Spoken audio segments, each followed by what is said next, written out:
जर असती तर ही पत्ती पावडर आहे, चहा पावडर आहे आणि हे काळं तिखट आहे, याच्यामध्ये जर आपल्याला वर्गीकरण करता आलं असतं बरं का, क्लासिफिकेशन म्हणतात इंग्लिश मध्ये वर्गीकरणला, तर ते जर मला जर वर्गीकरण करता आलं असतं, पक्की ओळख जर पटली असती तर तो घोटाळा होत नव्हता. घोटाळा होऊ नये. हनुमंतराय अत्यंत चाणाक्ष आहेत, बुद्धिमान, एक सुप्रसिद्ध आर्टिस्ट आहेत किंवा महान तत्वज्ञ हनुमंतराय आहेत, सायंटिस्ट आहेत. आणि सायंटिस्ट हनुमंतराय भगवान श्रीरामचंद्र प्रभूंना जगन्माता जगज्जननी सीता मातोश्री कशा ओळखायच्या त्याच्याबद्दल संपूर्ण ज्ञान करून घेऊ लागलेले. धन्यवाद आहेत. तुम्ही शांत चित्तानं आणि प्रसन्नतेनं त्या ठिकाणी ऐकताय बरं का. या ओव्या अत्यंत अवघड आहेत बरं का. भगवान श्रीरामचंद्र प्रभू जगन्माता जगज्जननी आई साई सीता मातोश्रींचं मान मान गुण अजिबात चुकलं नाही पाहिजे. हनुमंतराय आणि कष्ट पडणार आहेत. किती मोठं कितीतरी 400 कोसांचा समुद्र वगैरे तेवढं उल्लंघन करायचं आहे, तितकं दूर अंतर जायचं आहे आणि तिथं जर गफलत जर झाली, जर चुकाचूक जर झाली तर आमच्यासारखा चहा बनायचा. म्हणून तशी चूक होऊ नये. जगन्माता जगज्जननी सीता मातोश्रींना रास्त पिंचूक हनुमंतरायांना ओळखता आलं पाहिजे आणि काम फत्य झालं पाहिजे. अशा प्रकारे आणि नाब्देचं नारळ याविषयी भगवान श्रीरामचंद्र प्रभू हनुमंतरायांना सांगतात की अरे हनुमंतराया, तू अत्यंत चाणाक्ष आहेस, अत्यंत बुद्धिमान आहेस आणि अशा बुद्धिमान राम भक्ताला जास्त सांगण्याची गरज नाही.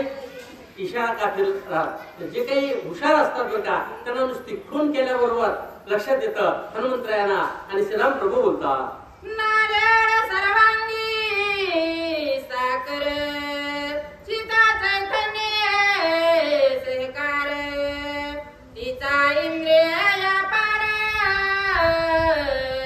चिदचिन मात्र स्वभावे. नारळ आहे आणि पूर्ण साखरेच्या पाकामध्ये तयार केले. एक साचा आहे आणि त्या साच्यामध्ये साखरेचा पाक तयार केला.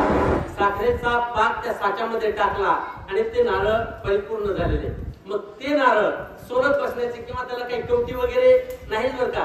जगन्माता जगज्जननी सीता मातोश्री म्हणजे प्रत्यक्ष ज्ञान स्वरूप आहे आणि ज्ञानी भक्ताची ताबडतोब ओळख होत असते बरं का हनुमंतराया. कुठल्याही प्रकारची आणि मनामध्ये शंका वगैरे घेऊ नका. विकल्पाची बाधा न हो कोणी काही. आणि ही संत मंडळी सुखी असो, तुम्ही सुखी असावा. त्याचप्रमाणे जगन्माता जगज्जननी सीता मातोश्री तुम्हाला पटकन सापडतात. तुम्हाला कुठल्याही प्रकारचा विलंब लागणार नाही किंवा खटाटोप करण्याचा प्रसंग येणार नाही. भगवंत बोलतात नटेश्वर दोन रूपी एक शरीर देवी सीता श्रीरामचंद्र भिन्नकार भिन्न तवे. जगन्माता जगज्जननी आई साहेब पार्वती मातोश्री आणि भगवान श्री शंकर परमात्मा एक एकाचे हृदय गोडी साखरेच्या ठाई. भगवान श्री शंकर परमात्मा आणि आई साहेब पार्वती मातोश्री हे दोघं अगदी बरोबर जर त्यांचा जर चेहरा जर पाहिला तर अर्ध्या म्हणजे डाव्या बाजूला पार्वती मातोश्रींचं आणि त्या ठिकाणी स्पष्ट चेहरा निदर्शनास येतो आणि उजव्या बाजूचा निळकंठ भगवान श्री शंकर परमात्मांचा चेहरा आणि लवकर लक्षात येतो. परंतु त्या भक्तांनी शिवलीला अमृतासारखे ग्रंथ श्रवण केलेले पाहिजे. भगवान श्री शंकर परमात्मांचं कसं स्वरूप आहे ते नीलवर्ण आहे आणि मातोश्री पार्वती मातोश्रींचा रंग गौरवर्णीय आहे, गोऱ्या आहेत त्या. मग या दोघांचा आणि चेहरा अर्धनारी नटेश्वराच्या स्वरूपामध्ये जर पाहायला गेल्याच्या नंतर जे काही चाणाक्ष भक्त आहेत त्यांना जसं लवकर लक्षात येतं तशा प्रकारे हनुमंतराया सीता मातोश्री तुम्हाला शोधण्यासाठी कुठल्याही प्रकारचा त्रास होणार नाही किंवा फार मोठं डोकं चालवण्याची अजिबात तुमच्यावरती पाळी येणार नाही. हनुमंतरायांना भगवान परमात्मा बोलतात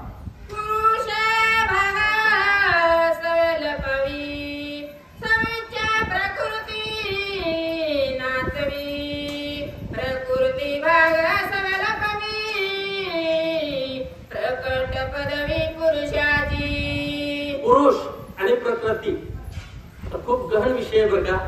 आणि अशा गहन विषयामध्ये खरोखर मला माझे गुरुनाम गुरुवर्य गोपीचंद बाबा टाकळीकर भारती यांची आठवण येते की त्यांनी या ओव्या सांगाव्या. मौली दादांनी सुद्धा त्यांनाच त्या ठिकाणी अशा ओव्यांच्या वेळेस बसवायचं.